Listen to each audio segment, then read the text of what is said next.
Economy, geography, polity, Telugu, English, maths, 5 మెథడాలజీలు, GK, current events, perspective in education, child development, psychology, మీరు లెక్క పెడితే 18 సబ్జెక్టులు సార్. ఒక సబ్జెక్టుకి 5 రోజులు తీసుకున్నా కనీసం 90 రోజులు లేకపోతే రివిజన్ కూడా చేయలేము.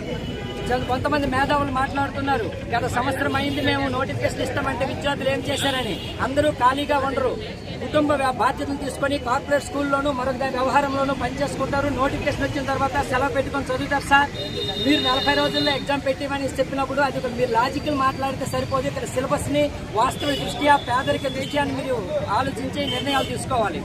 అందులో చంద్రబాబు నాయుడు గారు డిఎస్సీకి నిబద్ధతగా మీరు తీసుకొస్తారనే, గత ప్రభుత్వంలో తక్కువ టైం ఇచ్చారనే మీరే నోటిఫికేషన్ రద్దు చేసి మా ప్రభుత్వం మంచి టైం ఇచ్చి మీకు ఆదుకుంటుందని చెప్పిన మీరే మమ్మల్ని ఇలా దొంగలా తొక్కడం అనేది కరెక్ట్ కాదు.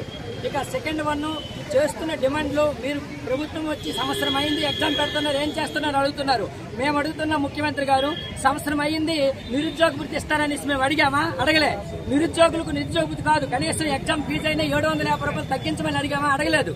కానీ అడుగుతున్నది సిలబస్ ఎక్కువ ఉంది కాబట్టి ప్రామాణ్యమైన టైం ఇవ్వండి.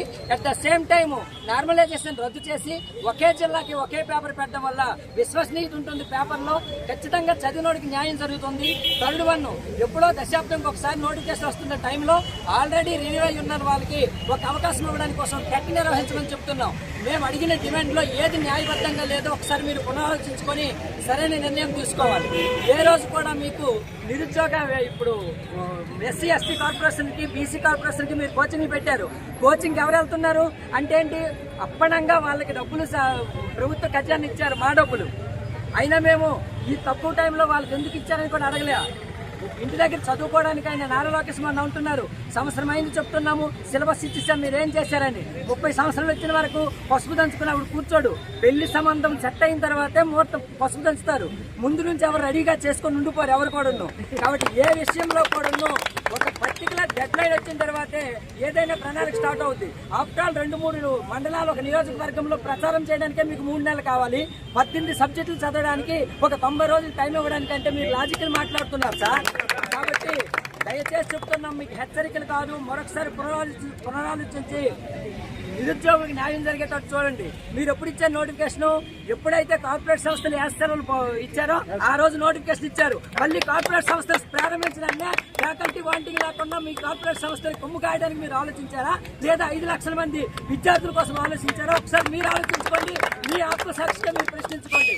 కాబట్టి మేమేదో ఆవేశంలో మాట్లాడుతున్న మీరు అనుకుంటున్నారేమో, చాలా ఆలోచించి బయటకు వచ్చాం సార్. ఇంత మండు ఎండలో ఆడపిల్లలు వచ్చేలా నిరసన చేస్తుంటే దాన్ని మీరు కనీసం పరిగణనలో తీసుకోకుండా మీరు ఏదో ఏసీ రూములు చూసుకొని లాజికల్ మాట్లాడుతుంటే ఇది కరెక్ట్ కాదు. ఇప్పటికీ మించిపోయింది లేదు.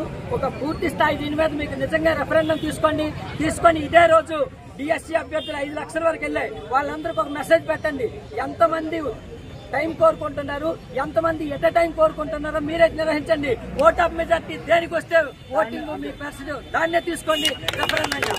అంతేగాని మీరేదో ఓట్ బ్యాంక్ రాజకీయాలు, నెక్స్ట్ పంచాయతీ ఎలక్షన్ వస్తున్నాయి, ఇలాంటి టైంలో మీరు ఎటువంటి నిర్ణయాలు తీసుకునే దాని ఇంపాక్ట్ పడుతుంది. ఇలాంటి లాజికల్ పక్కన పెట్టి మీరు టైం ఇవ్వడం వల్ల ఏంటండి నష్టం? మరొకసారి చదువుతారు, మరింత క్వాలిఫైడ్ టీచర్ బయటకు వస్తాడు అంటే రేపు విద్యార్థికి మరింత న్యాయం చేస్తాడు. అంతే తప్ప ఆబరా చదువుకున్నాడు రేపు ఏం బోధిస్తాడు? కాబట్టి ప్రతి అంశంలో కూడా దీనికి ఎక్కడ ఎప్పుడు ఎవరితోనైనా చర్చించడానికి సిద్ధం. మీ ప్రభుత్వం తరపు దీనిపైన పునరాలోచించి ఒక మంచి నిర్ణయం తీసుకుంటారని కోరుకుంటున్నాం. Thank you one and all.